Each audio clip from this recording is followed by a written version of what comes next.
Hey soccer friends, I just want to give a shout out to our partner, Team Player. They are changing the game on how you find the perfect soccer team for your player. Parents, this means no more endless social media scrolling to find information on teams. With Team Player, everything you need to know is just a few clicks away. It's simple, straightforward, and lets you find the best coach and team for your player without any of the usual headaches. And coaches, we all know how tough it can be to get your team noticed, but when you subscribe to one of Team Player's team plans, you instantly get access to set up an online team profile that allows you to reach more potential players and showcase what your team is all about. It's super easy and lets players and parents see why your team could be the right fit for them. And if you sign up using the promo code PITCH, you can try any team plan free for 1 month. So whether you're managing a team or searching for one, come on over to www.teamplayer.us. That is TEAMPLAYR.US. And come give Team Player a look. Family-owned Soccer Innovation is your go-to source for top quality equipment. Whether you're a player, a supportive family member, or a dedicated coach, they have everything you need to elevate your game. For players, their innovative equipment are designed to boost your skills and performance on the pitch. From their agility cones to their portable goals, they have you covered. And family members, they offer durable equipment that's built to last because we know your support is critical to your player. Coaches, trust me, they can provide the equipment you need to run effective training sessions and shape the next generation of soccer players. Visit Soccer Innovations at soccerinnovations.com to start elevating your game with them. And if you use the code PITCH, PITCH, you can receive up to 10% off your next order.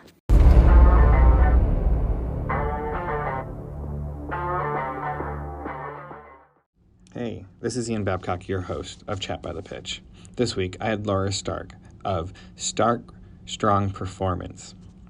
Now, this is not a DFW business, but this is a business that is done through video conferencing, and I think this is something that a lot of parents might be interested in because what do our kids do? They run on that pitch, and they run a lot. I don't know how many miles you guys read, but anywhere from, I'm trying to remember really quickly, about 5 to 6 miles in a normal 90-minute match an average player will run. That being said, having the proper performance to run and the proper foundation is so important. So let's start this chat and head to the pitch.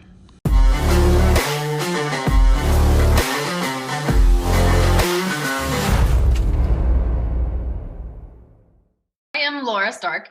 I founded Stark Strong Performance in 2016, where we specialize in speed development and injury prevention for middle and high school athletes.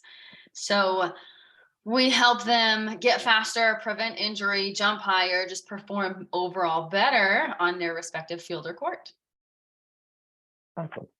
So how did you get your start in this? Were you a fellow athlete beforehand, or were you just loving this side of science of, is it kinesiology or whatever it's called? Yeah, kinesiology, exercise science, whatever. So I grew up playing every sport, but I took track through college. And unfortunately, I don't feel like I maximized my track career. And I had a lot of questions that weren't answered. And so I felt like there was always something that like, okay, there's ways to get faster. There's more that I'm not understanding. And when I got into sports performance, which it was just always an interest, I was really lucky to be under some very high level coaches, NFL Combine, NFL offseason, MLB, NHL, MLS, everything, like just amazing coaches. But there was one in particular who's my mentor, and I'll probably end up referring back to him often. His name's Troy, if I say Troy. He's the one who really I resonated most with, like, this is who I am. So all those other coaches that I'm learning under, I'm taking bits and pieces, but with Troy, it's like, oh no, this is my style. But also all those questions that I had in college that weren't answered, there's answers to them. And it's not just because, I went from college to pro level, but it's because of the way that's training and all those tools I was learning at the pro level. I'm like, no, this is simple stuff. 10-year-olds can understand this. And so I wanted to create something that would take those simple but very good tools seen at the pro level and then bring them down to middle, high school, any athlete. It's awesome. So you said you were a track runner. So watching your videos you have on YouTube, is it a YouTube channel? I only see it through Facebook and I just click on the link and I don't really pay attention where it takes me to. So is it a YouTube channel that you run on coincide with your Facebook page and website? I have every platform. YouTube is probably my smallest. That's actually where I started recently being like, well, if I'm posting this every day on Facebook, Instagram, everything else, I might as well throw it on YouTube, LinkedIn, TikTok, Twitter. Like it's everywhere. I would say Facebook and Instagram are a little bit bigger for me, but it coincides with my website. So just a little bit of everywhere. So now having your start in this business, and you said you got your start working with all these coaches. So I find it very interesting that you worked with the Columbine for the NFL and the baseball and all this other stuff. So is that where you started to enjoy the education and teaching side of this, or is this where you started to realize there's so much more to running than just hitting the track and running? Yeah, so I think I always enjoyed it. I'm in college. I think back to my college career, and especially as I got to be an upperclassman, I enjoyed wanting to know more. I just didn't have all the resources. So school versus application in like a sports performance facility are very different. So I went to a very, very good school. I had amazing classes and stuff, but it wasn't always exactly to what I do now, which is fine, right? If you're studying anatomy, like you need that base, you're just not going to understand the same as biomechanics. So like biomechanics class was like probably the best one for me, just in terms of where I was going. So I always enjoyed that stuff. But I felt like I didn't have the exact resources that I need, which is why you have internships and why you get into your job. So there was nothing wrong there. I just felt like I wasn't complete yet. So I had my internship the summer between my junior and senior year. So I wasn't quite done with school. And that's when I was working with NFL offseason. It was in Houston. It was at the home training facility of Houston Dash and Houston Dynamo. So there was it's a really good, awesome place. Like all these different athletes were in there. So that's when I first got my taste of like, oh, okay, this is pretty cool. Came back, finished my senior year, still like seeing myself develop a little bit. I didn't see it at the time. I look back now and I saw it, but a lot of the younger athletes on my team would come to me for questions and advice. And I'm like, I don't know, what are you, 21, 22? I didn't know that much, but I was trying and I knew more than I did at 20 or 19. So I always enjoyed it. But when I really stepped into the field, and especially when I found my mentor, Troy, that's when I was like, okay, this all makes sense. This is what I've been looking for, I don't know, 5-10 years, however long it was. That's awesome. So how long was it from the time you graduated to the time you are at now then? 8 years ago. 8 years ago. So you came pretty fast into this industry from the looks of it. With this process, did you start off in a clinic or a sports rehab facility? I have no clue what your degree is in actually, so I'm trying to get to that point. So my degree is in exercise science. Some schools call it kinesiology, like you mentioned earlier. It's the same degree. I had a minor in coaching. I don't know how much that did. It's a minor. And then I went straight into sports performance facilities. So I was always in the private sector as opposed to working for a team. Now, a lot of those facilities are going to have rehab, PT stuff connected to them, but that was never my field. I was always in the performance side. So I might have been around PT, but that's not really where I was learning or where I was, that's not really where I was. So did you get into the physical training side or strictly starting to go into what you're doing today? I would say this is physical training. Right. My brain is thinking more like you go to the gym and you're lifting weights and being like a personal trainer. This is a specialty in general population versus athletes. Yes. Okay. Always athletes. When I first started my business, I was 23 and I was new to Florida. I had no connections. I had no money. So, you do a little bit of everything. I never enjoyed general population as much. And every once in a while, you'll get, actually, just the other day, I was on a call with a mom and her son, and we were just kind of briefly talking about what we offer. And the son wasn't interested in diving into the longer call where we're talking more in depth about our main offer. Now, the mom's a marathon runner, and she's like, I'm really sad that he's not interested. I would like to know more. And I was like, really? This doesn't make as much sense for you. But we do have something smaller that is more geared towards forward speed. So every once in a while, you'll get, a mom athlete or someone here and there that still loves the sport science. And we have something that makes sense for them. But I've really geared this towards it. I say middle and high school athletes, mostly field and court sport athletes. The reason middle and high school athletes is kind of my bread and butter. Underneath that, when it's younger, the way that we've developed our program is it requires a lot of commitment. It requires communication. It requires understanding concepts. So under that, you can definitely have results, but you might not be maximized the same way that you would with a different program as an 8-year-old. And then Right. over that, I just find that college age athletes and above are a little bit harder because their schedule is so strict. So I get them every once in a while, but really they have a very good college program. So it's not really our target audience. I love working with them. It's super fun. But just in terms of what we offer, I was better able to structure something that really gets results with that middle and high school age. So the ages you start off with starts roughly about 12, you said to me, correct? Yeah, we like 12 to 18 is really our bread and butter. We have a lot of 10-year-olds come in and knock it out the park. Like they do so well. It requires good communication skills. It requires them really wanting to get better. It's not about me and the parents, it's about the kid. Right. But at 10 years old, it also requires a little bit more of the parents, like, hey, let's make sure that we're on track, that we're organized, that we're doing everything we need to. So under 12, we do get.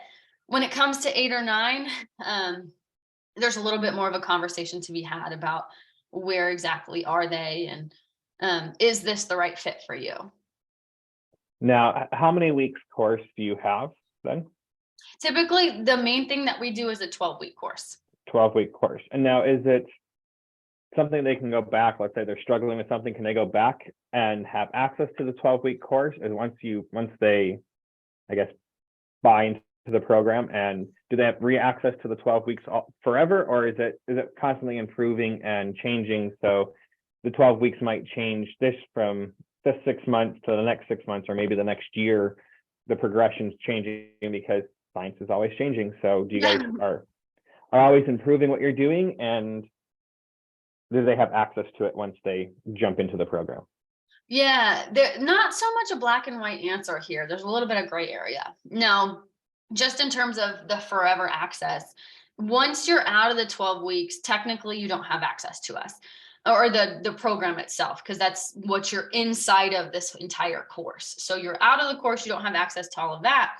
But something that we tell our athletes that work with us one-on-one is like, okay, well, once you're our athlete, you're always our athlete. So use us as a resource, ask questions, ask all these things.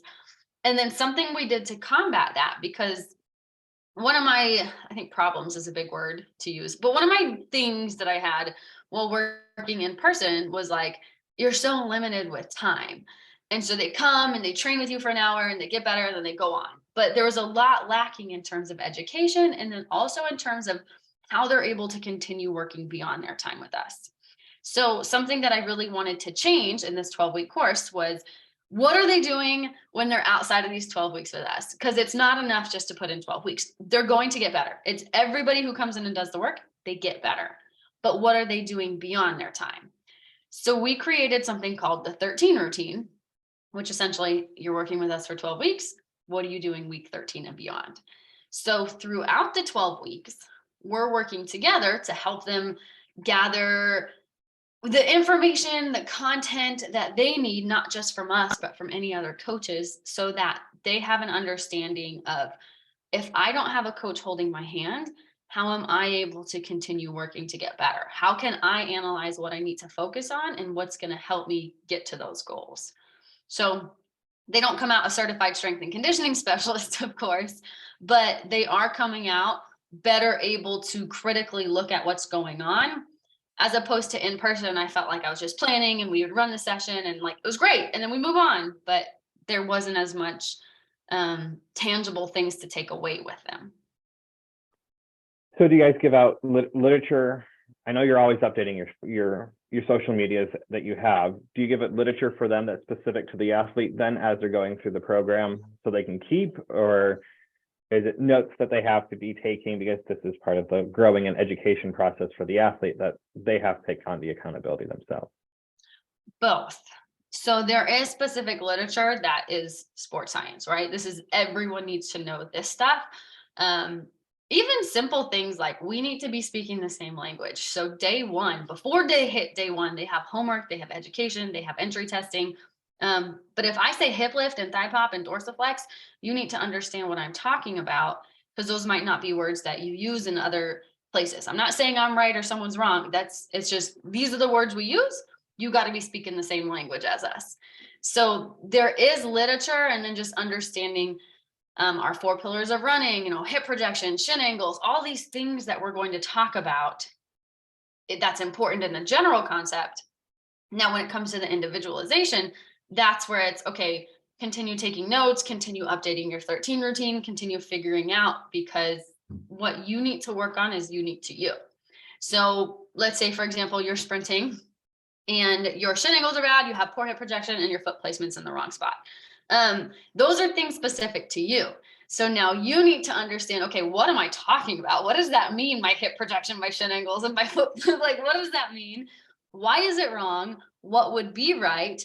How do we go correct those problems? And then how do we translate it into movement? So that's the one-on-one side of changing things and working with them so that we can go get results, as opposed to like, this is the problem, which is more of just like the science literature part. Now, for the people in Florida thinking through this process that are close to you, do you guys meet in person, or do you guys do it all through Zoom meetings and video recordings? And everything's been changed to our online program because I found that we were getting such good results here. So we want to keep it, the structure similar. Everything we did, in person, that was great, but this is a more organized program that gets better results. So we keep it all the same here. that's awesome. So this goes back to what you were saying, is when they have it individualized. So when they send you videos of what they're doing and how they're doing it, are you able to give feedback in a 24-hour window, or since it's a week, I mean, it takes time to go through video and explain and get your notes down. So is it we meet on Monday this week, maybe you meet again on Monday, and that's when you get your results back from you, or do you give it once you have it done? As soon as we have it. So our goal is to always get everything in within 2 hours. I would say that I'm better than 2 hours at responding, but sometimes it goes a little bit longer, right? Like if you text me at 11 p.m. at night, it might only be 8 o'clock your time. I'm in bed. I'm not going to talk to you until the next morning, right? Like that's totally fine. So our goal is to get you information back as quickly as possible. Sometimes it's going to take more than 2 hours. It just depends on what's going on. So that's something that we actually stress, is the more you give us, the more we can get back. So if you aren't sending in videos, if you aren't answering our questions, asking more questions, then it's harder for us to help you. But the more that you do that, and we're going to facilitate it, we're going to ask questions, we're going to tell you to send specific stuff in. And, we have almost daily things that we want from you. So we'll facilitate it. But if you don't respond and engage in these conversations, you're not going to get the same results as somebody who actively engages in it. You'll get results just by doing the work. But if you want the one-on-one side, which is what you signed up for, let's talk. So right. Yeah, that's a conversation that we have before. And luckily we attract a very dedicated athlete. So we get a lot of response there. Okay. Yeah, this is why you said 12 years up. That's a lot. I don't think my 9-year-old could be that interactive. I mean, my son has a lot of questions. He'll ask a lot of questions, but he's 9 and he does 9-year-old boy things. I mean. Right.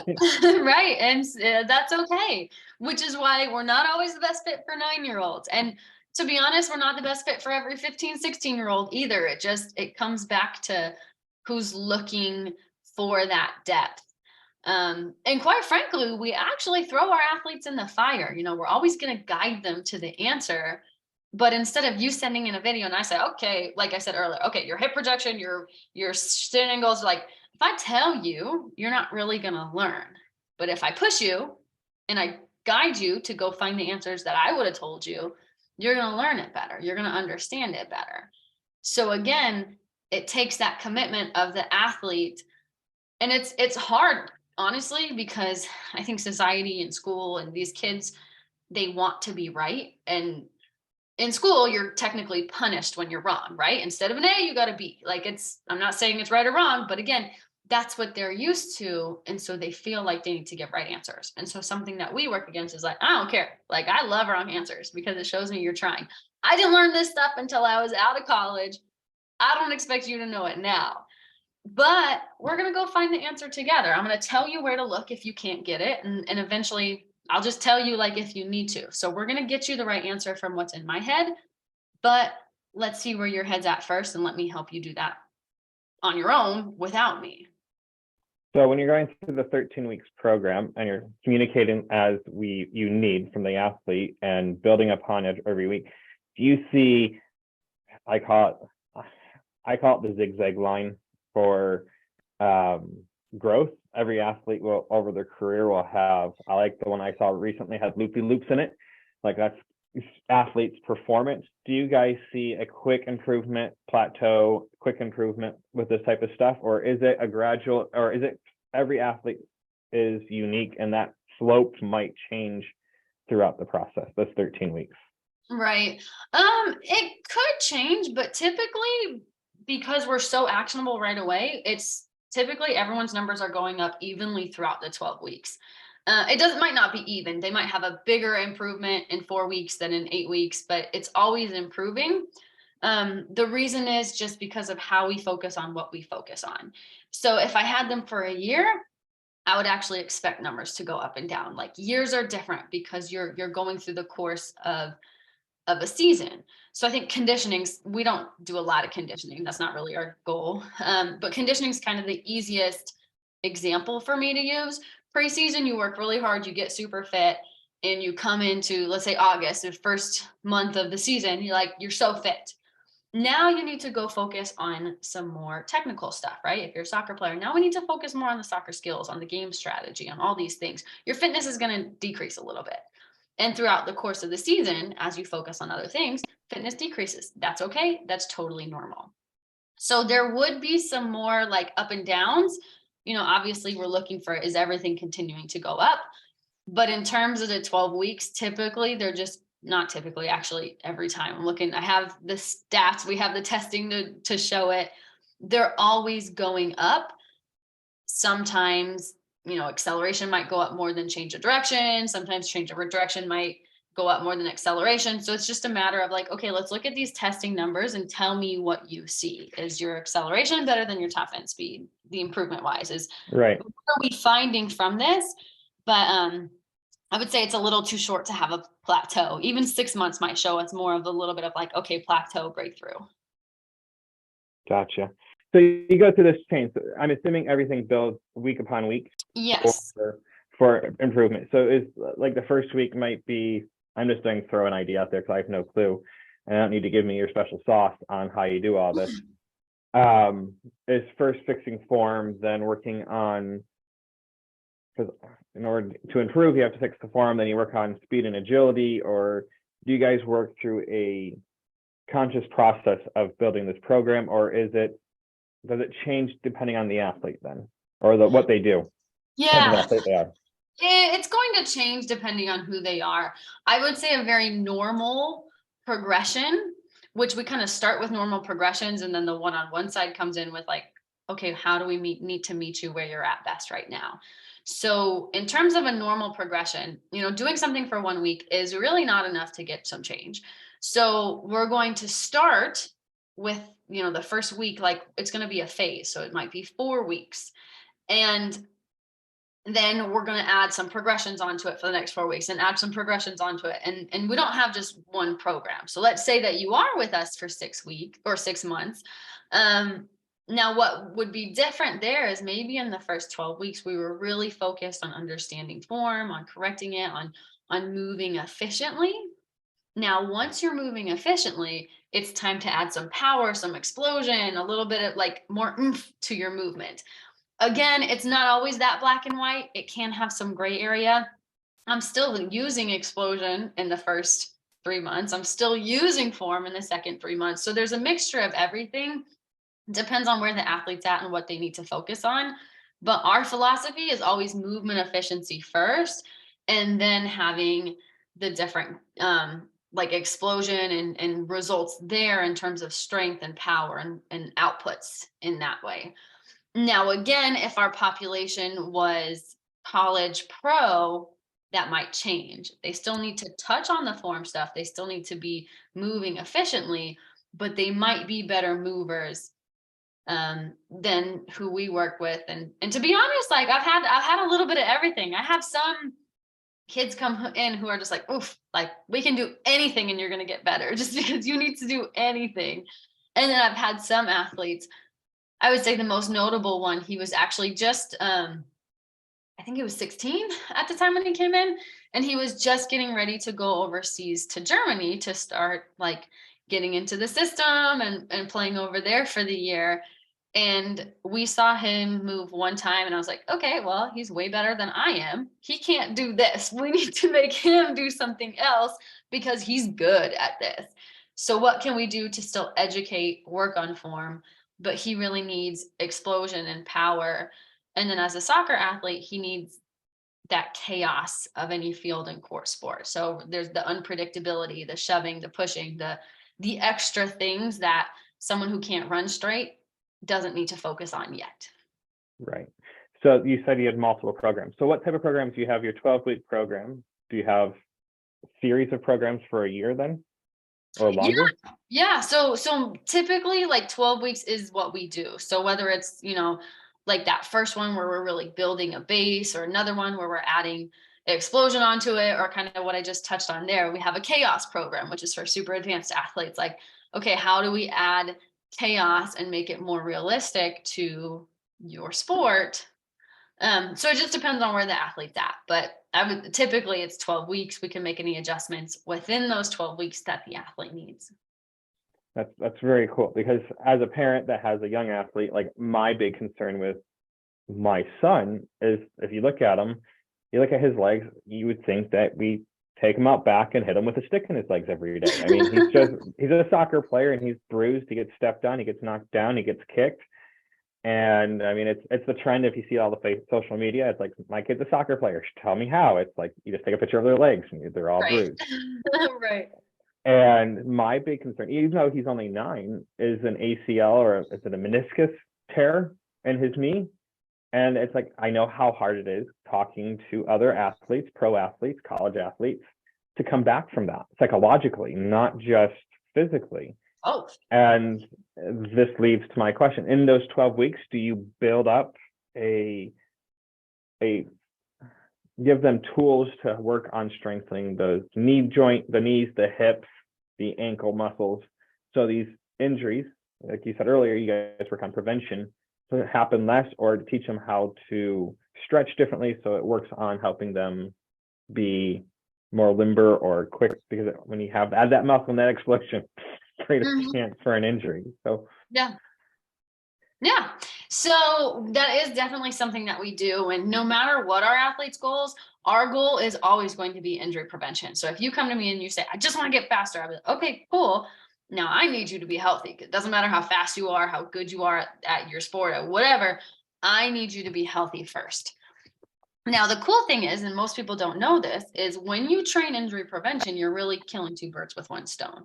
Because if you train it correctly, you should be building a base that allows you to be faster, jump higher, perform better, as well as stay healthier. So essentially, your job as an athlete is to produce and absorb force. So produce force could be run fast, jump high, kick hard. Absorb force is the opposite. Stop on a dime, land correctly, take a hit, whatever that is. So injuries happen on force absorption movements, whether that's over time, you're doing too much, very, very, very common, or one bad step, one bad hit, one bad impact. Now, we can train force absorption movements in a couple different ways. Number one, like you said, we need to be strong. And we talk about building a base from the ground up and from the inside out. So what that means is from the ground up, I literally need your foot to be strong, then your ankle, your knee, your hip, your spine, all the way up. Everything starts with how you touch the ground. Throwing for soccer, swinging a baseball bat, a quarterback, if their foot slips, the result is not going to be good. It all starts at their foot. And then from the inside out, it's about, having a strong body, but it's not just muscles, it's tissues and ligaments and tendons and everything that's going to hold it in place. So we don't just need to be strong, but we also need to be able to absorb force. So working things that do force absorption, throwing in deceleration or stopping movements, understanding how to move through space in 3 dimensions and put yourself in technically the dangerous positions that you're going to be at on the field or court. And so again, when you do that, you're staying healthier, you're minimizing that chance of injury happening in that situation, whether it's over time or one bad step. But you're also getting faster because now the sooner you stop, the sooner you go, right? Right. Yeah. The more force that your body can absorb, the more force it can safely and efficiently produce. Gotcha. So like taking that shoulder to shoulder hit and having that quick step out to absorb it and teaching the body to, I get what you're saying. I mean, right. I mean, there's more than just that, but it's like watching kids. It's like my son is 72 pounds. He's 9 years old. And it's funny because last year when he was playing 2 years up, a kid that was almost a foot taller than him, they went 50-50 for the ball. And the kid that was a foot taller is the kid that was on the ground, and the parents are all upset, like there's a foul, and the rest like, no, it's 50-50. I mean, I'm sorry, but his hip might be at his shoulder. Right. 50-50 doesn't mean same like. It's not right. class. And yeah. It's interesting. And I mean, I come from a wrestling background. That was my sport in high school. So I worked with my son at a very young age on how to push body. Yeah. You push and give, and you learn how to move your body so the opponent might fall, and it's not your fault. It's just a natural movement, and it's nothing you can do. You push, then you let go, and things like that. And you're talking about preventing injuries from that. So how do you, I know that you release these videos and I've seen them, can people really take what you put online as part of your course and get some general ideas what you're doing then? Because this is just expanding based on what you do every day. I mean, I see on your social media, you guys are you're putting out at least one content a day on everything, and there's that. Yeah. Well, so before I answer that question, I actually like the example of the body to body there. Like number one, he has to stay healthy, right? You're going up against someone who's a foot taller than you. You can't just stop. You still got to go for the ball. Right. So you got to be able to take the hit. But also from the performance standpoint, once you get shoved off, and the kid who's bigger, he's gonna get a little repercussion of that shove, not as much, but some. Right. You need to be able to get your foot back under your hips and continue moving. So how can you stay on your feet? How can you quickly absorb it and then redirect that energy and produce force again, so that, okay, that 50-50 ball that's still there, we took the hit, now like I'm still battling for it. The battle's not over. Right. And that's where a lot of knee injuries happen, or they're in the corner fighting for the ball and moving around, and they get kicked behind the leg. And I mean, it's just crazy. I mean, now switching over to basketball, a sport that I'm not the greatest at, but do you guys work with? I mean, I feel like all the mechanics are similar. I would assume, maybe I'm wrong, for each sport, or do they change drastically from sport to sport for you guys? Not drastically. And again, especially field and court sports are going to be very similar. Now the focuses might be different. A goalie versus a field player in soccer also has a little bit different performance needs. I would say like football and lacrosse. Football is really dependent on position, but you get a DB, a receiver, like that's going to be more similar to soccer. Lacrosse is going to be very similar to soccer. A lot of those movements are going to be the same. Basketball, kind of volleyball too. They're very similar. They change a little bit. Their stuff is going to be more short distances, especially volleyball, where you really play your, your position. Basketball, you do too, but you're using the whole court. You're moving around. Like you're not the setter who goes from this position to this position. Right. Yeah. So there are little changes and needs that they have. So it just depends a little bit on that. But again, the sports science is going to remain the same there. That's fascinating. To me, that's fascinating because I don't have a great understanding of it. So as we're going through this, as your 12-week program, you finish up and you get through, you see results. Now, do you normally have customers that come back maybe in a year to come back and start working on it again? I mean, there's nothing bad with repeat customers because kids grow, they change. I mean, especially the age groups that you're working with. I mean, Right. I love watching the kids that are playing out on the pitch and they don't know how to move their body. Right. No, we do get a lot of repeat. And I forgot to answer your other question earlier. We need to come back to that one with the social media post. But to answer this question, some of our athletes start the next program right away. So you finish the 12 weeks, maybe we take a week or two off, and they start right away. Some of them might start in a month. Some of them might start 6 months later. I have another athlete who was like, okay, this is something that we want to do every single year in the fall, which is when she personally has that time to focus on it. So there's going to be a little bit of everything. And there's some athletes who are like, I worked really hard for 12 weeks. Like now I need to keep building off of my 13 routine. And that's totally fair because we actually do ask a lot of our athletes and they do get better. So if they continue working on that stuff, they'll be able to continue getting better. So they finish their 12 weeks, they take a break. Do you have another 12-week program builds upon this one then? Correct. That's pretty cool. So does it get more complex, so to speak? So it's the same, I would assume the same responsibility level, but the intensity level might change then? Yeah, structure wise, it's going to be very similar.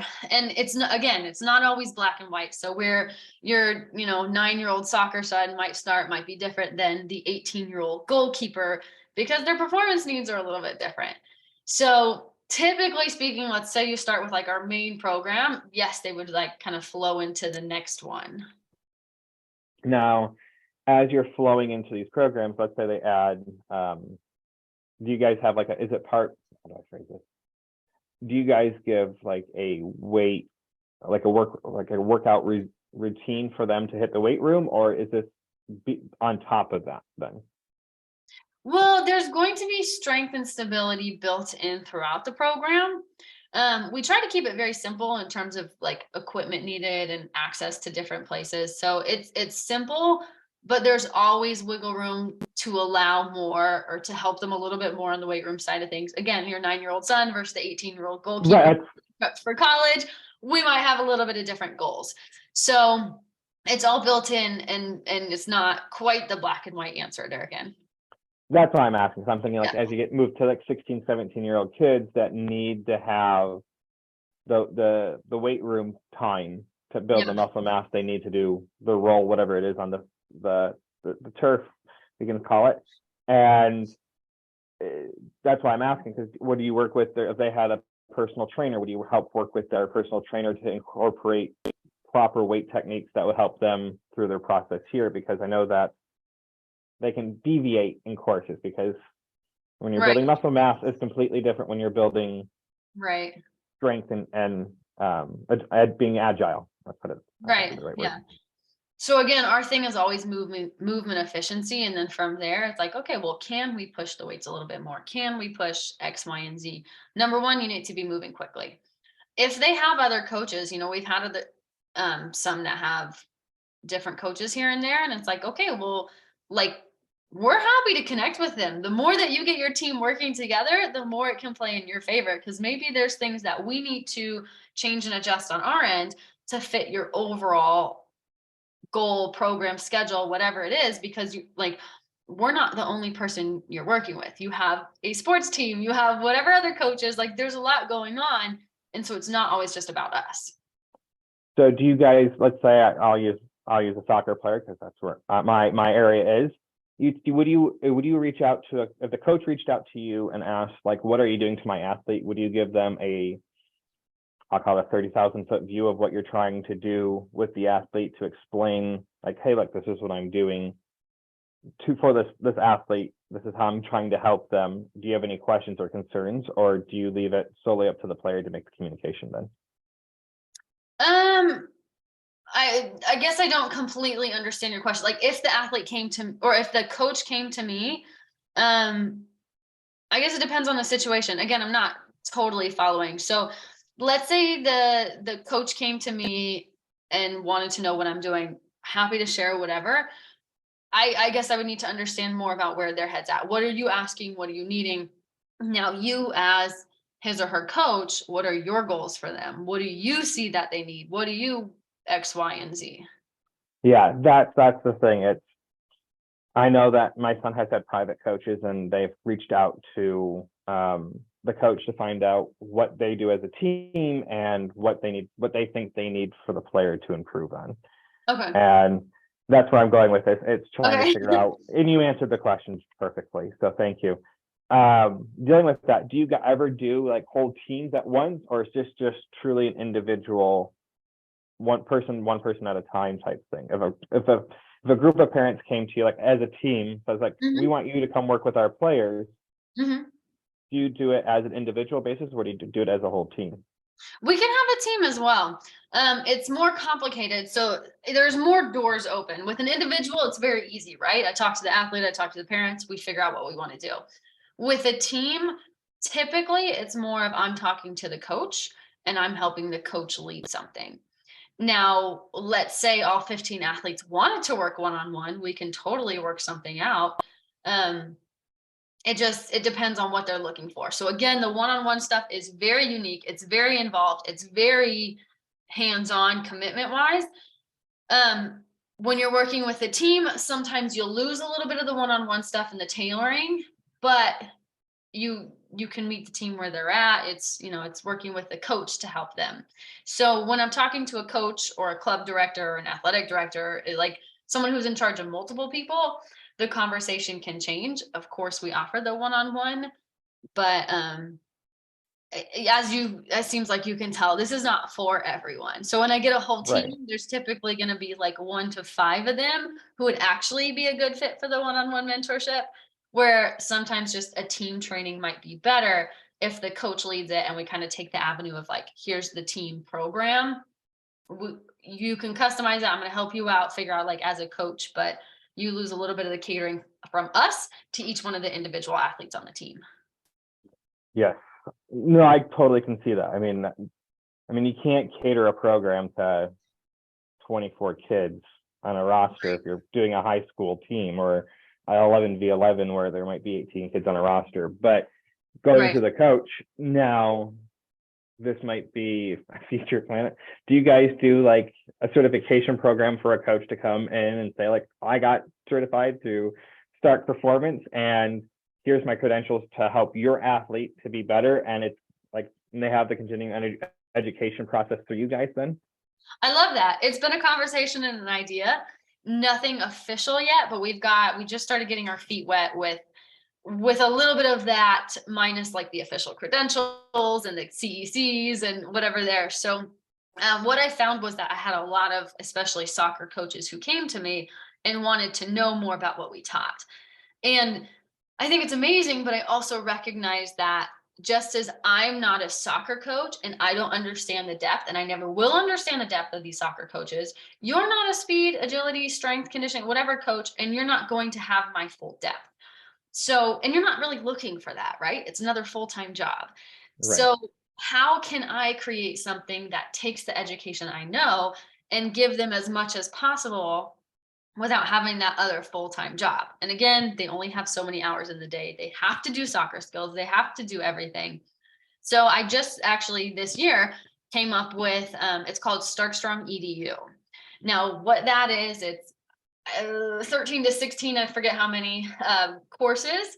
Some of them could be 30 minutes, some of them could be 15 minutes. They have different slideshows and stuff that go over our philosophy when coaching, when programming, when doing whatever, so that they can understand what we're talking about. So number one, it's going to get them some knowledge, but then number two, as they transition into teaching our program to their athletes, they have a little bit more understanding of like, how did this come about? Because everything we do has a reason. There's nothing that is in there that doesn't have a goal or a purpose. And so we wanted to be able to help these coaches as much as possible. That's awesome.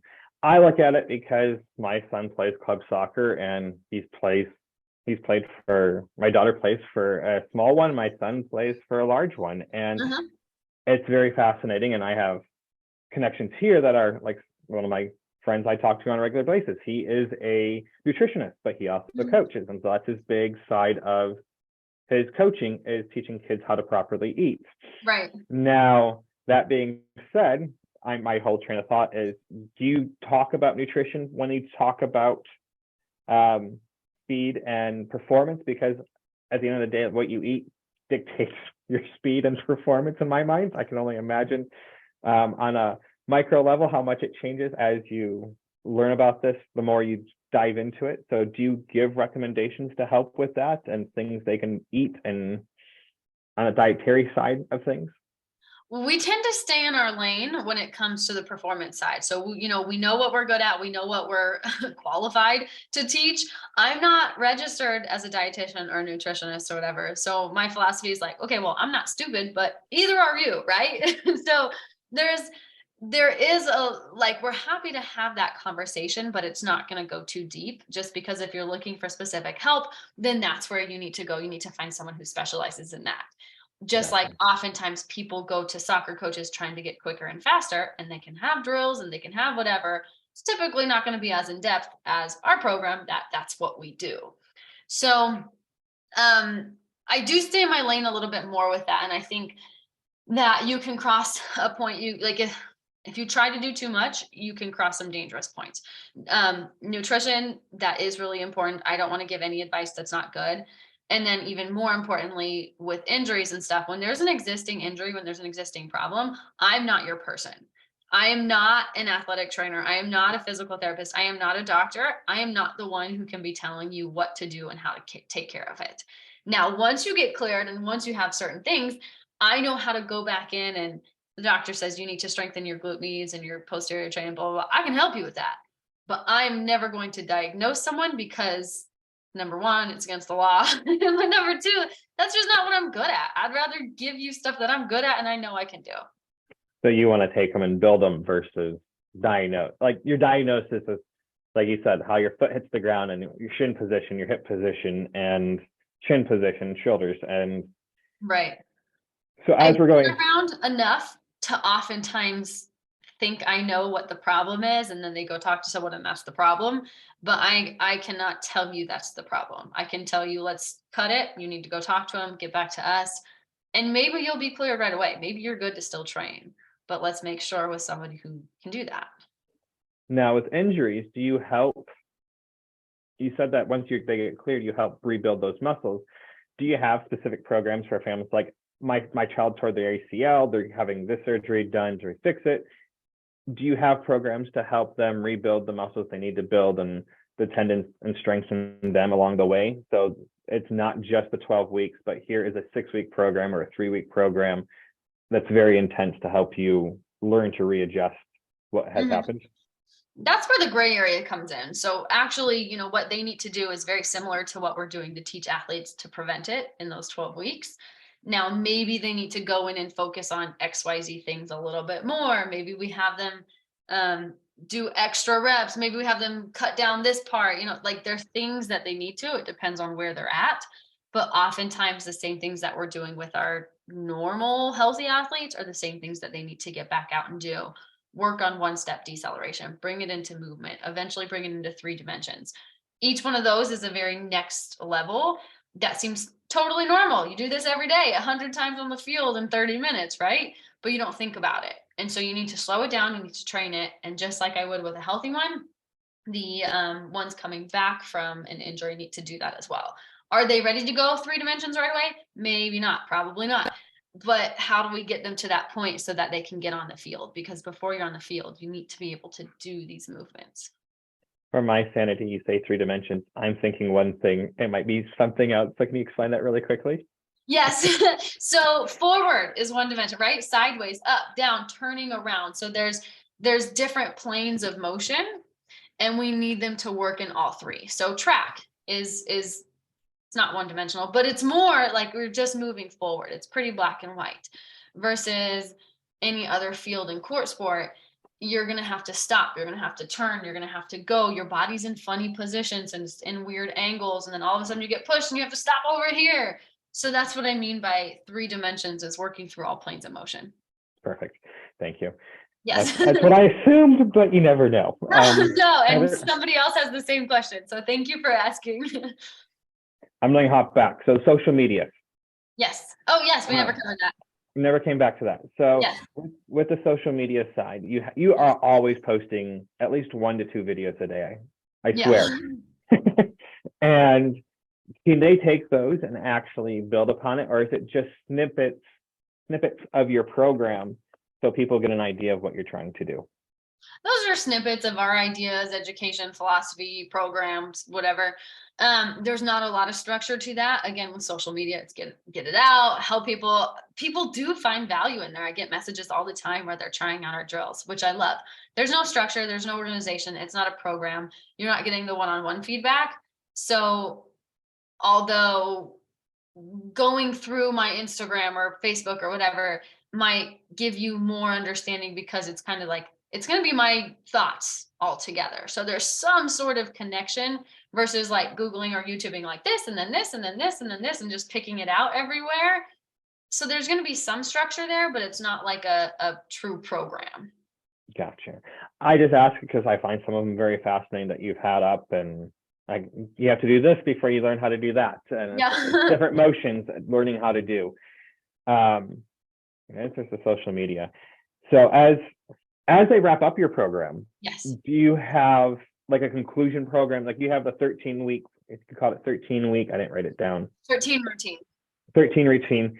As they go through that and getting ready for that, is there they don't have you 24/7, so to speak, because they aren't doing a 12-week program, but can they reach out periodically and ask questions and get feedback on stuff? Or is it, I know most common sense things is that you don't just leave your customers hanging because they didn't come back.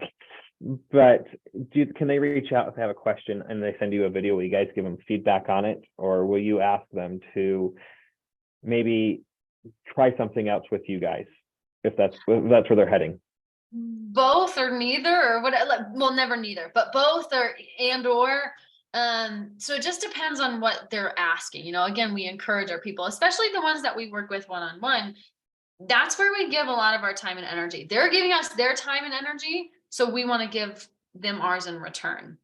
Now, someone who doesn't work with us one-on-one or has just done our lower program, unfortunately, we can't extend that to everyone. I would love to be able to, but at that point, it wouldn't be fair because we'd be spreading ourselves too thin. We're not helping the people that are there to be helped. So any of our one-on-one athletes, we encourage them, come back, like, let me know what's going on. If it's a here and there, like, sure, like, let me help you. Hey, remember this drill that we did together? Maybe you need to go in and think about doing that some more. If it's something that they're like, okay, well, my next goal is this thing. And it's like, okay, well, should we explore working together in the next 12 weeks? So it just depends on what they're looking for and what they want. We always want to help them with whatever we can. And something that I love hearing is like when they come back and they share wins. I made this team, I scored 6 goals, I did like whatever I did. Like, we want to hear what's going on. We don't just want them to come back with questions, but we want them to come back with like updates and stuff too, because we work really closely for 12 weeks and they're important to us.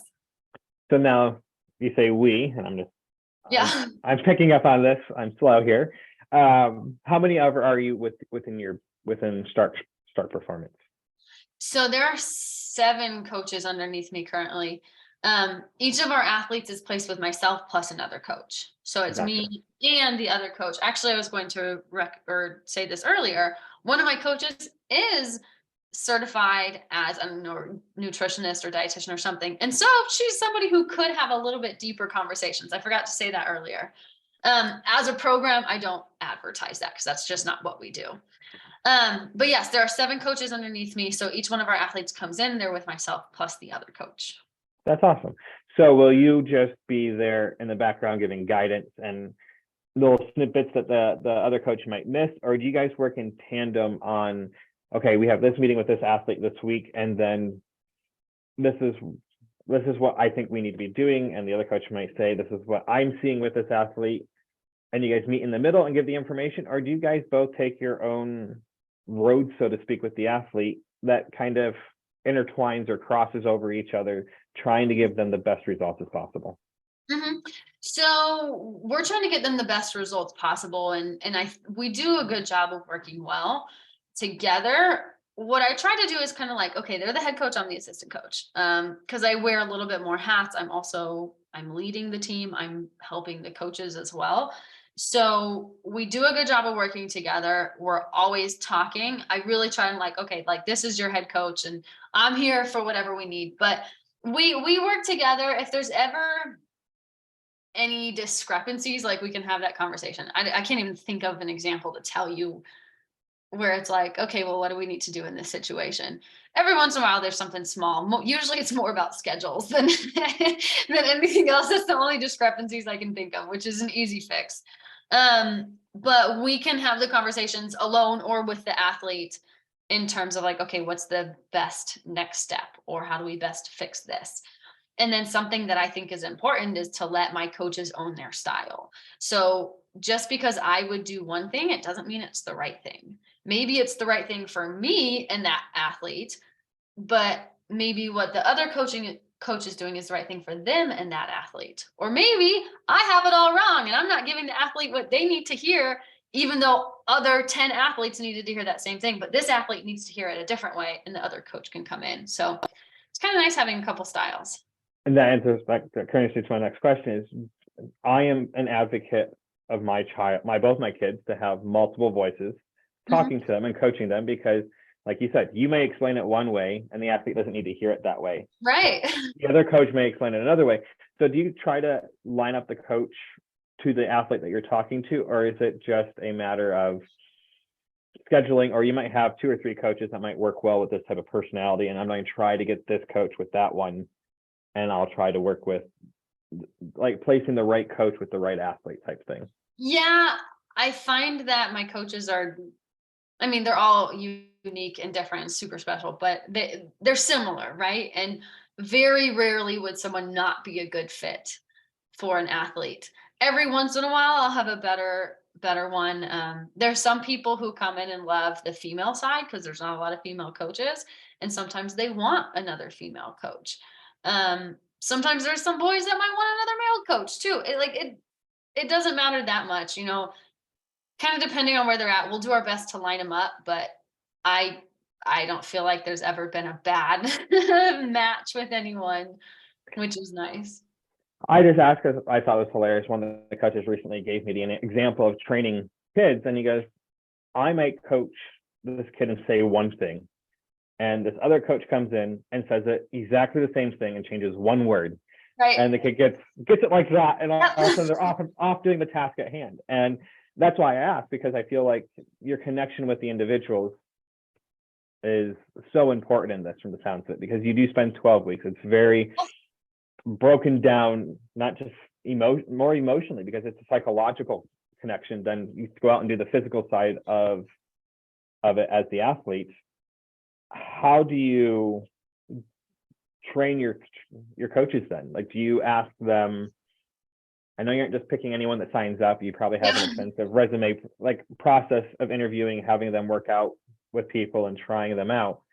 But how do you go about picking these coaches then for the performance side of everything? Because it's so unique. It's tough, and especially just because it is an online model, it's not as good for learning as a coach compared to something that you have to be hands-on and you can make like instant corrections.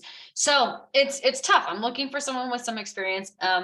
Number one, I'm looking for good people, and that's something that I can't teach, and that's something that I feel is really special. Is like all of my coaches are Like they're better people than I am. Like I know, I know anybody you're with, if you think I'm nice, they're way nicer than me. So that's something that's really important.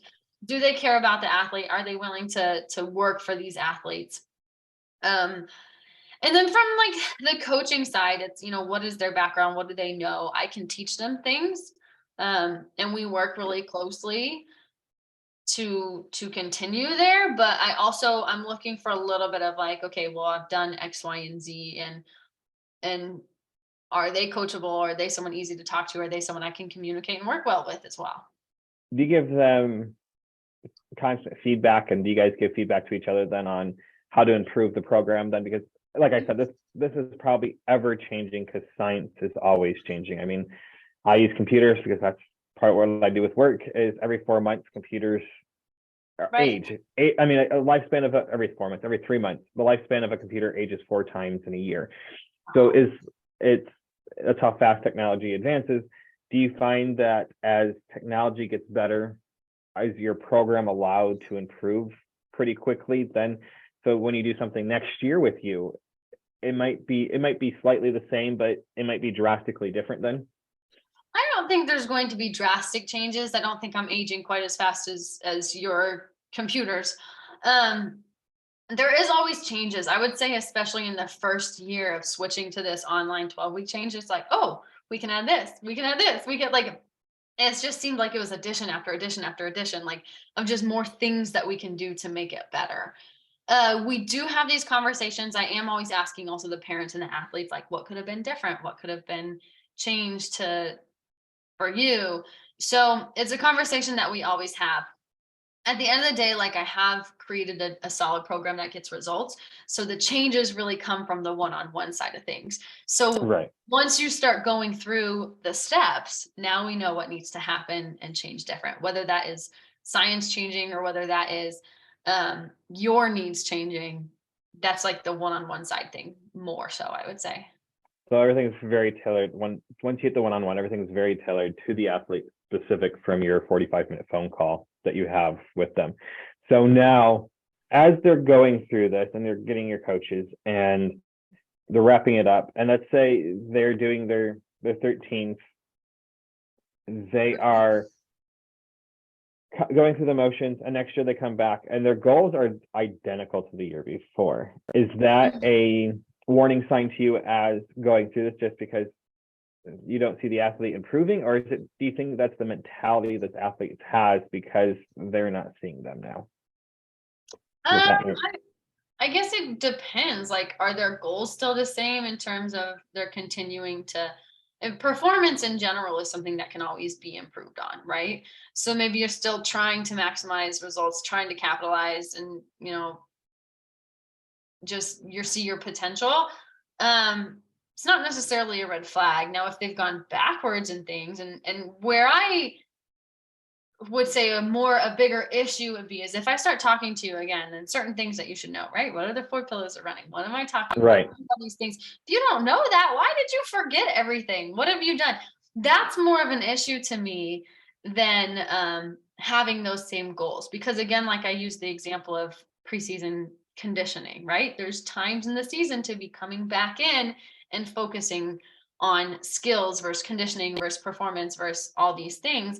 So if you're coming to me a year later and you want to go back in and touch on these, it doesn't mean that you didn't do your job. It doesn't mean that you didn't grow. It doesn't mean these things. It might just mean that we're looking to take the next step and level it up some more. Gotcha. A little bit more held accountable. So, like you said, do you ever reach back out to clients then at like a year from now, asking how they're doing and how the performance is continuing and following up? I mean, I know that's just good business sense, but also it's compassion, which I feel is so important when it comes to coaching. Right. So you follow up, and do you give them some advice in that moment of time, or do you just leave it as it is and let them make their choice of what their path they're on? Depends on how the conversation goes, right? If it's a quick, like, we're good, thanks for checking in, I'm going to hit you up in 6 months. Like if something's clear that like, we're good, we'll talk in a little bit, like, okay, cool. They know the doors are open, whether they want to talk to us for questions or if they want to join again, right? Doors are open. If they're asking about, okay, what can be done for X, Y, and Z? Like, okay, well, you can do these things that your athlete should know because we talked about this. Or if you want to explore working together, it just depends on like, what are they looking for? They know how everything works. And so it's pretty easy to kind of like, hey, here's options. What do you want?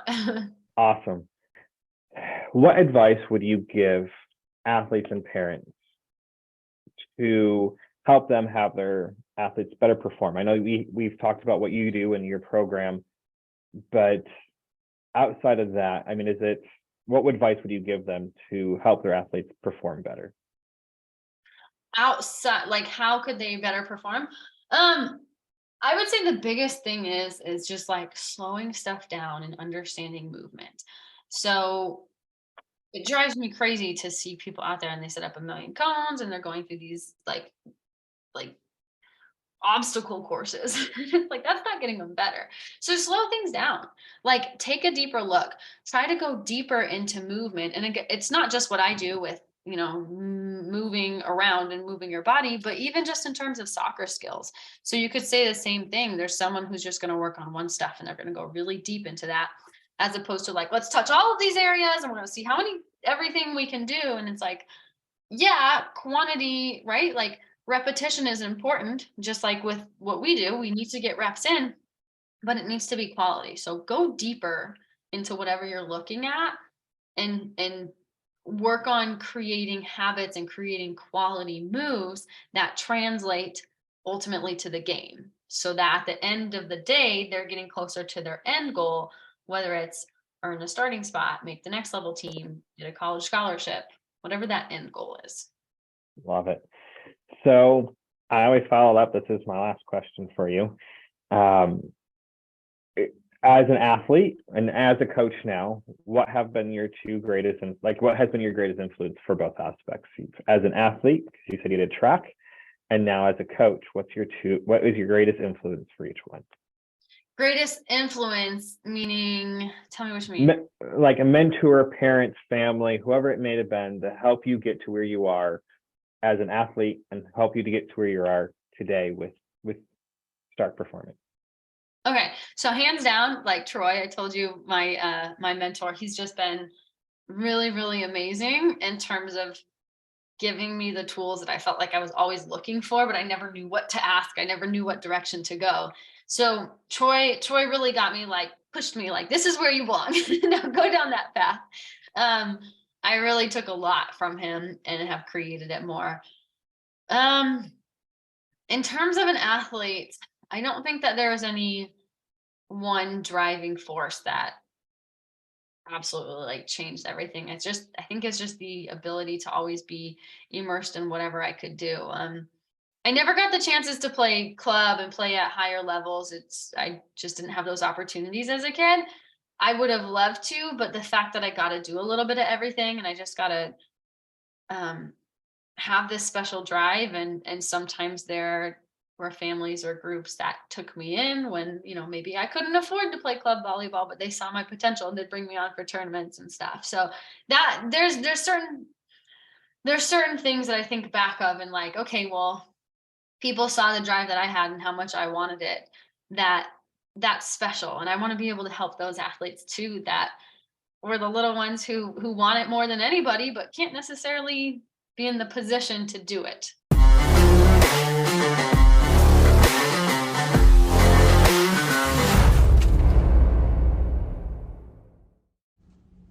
Hey guys, thanks for listening to this week's episode. I didn't mean for it to be over an hour. I was debating on breaking this one up, but I really felt like it's enough information and enough conversation to have in one episode. The goal is to try getting a little bit shorter, but back to this episode. Laura shared quite a bit of information about her business and her model of what she does. Now, I don't know how many of you guys have seen her on social media, but I would recommend looking her up, try following her, watch her videos. She goes over some very interesting things about body mechanics and movement And as you listen to her, her main focus is movement and proper movement. And her system will help your players gain that proper movement, just like anything, if they do their homework and do what they're asked. She's the coach for this. She's the specialist on this. So until next time, see you at the pitch.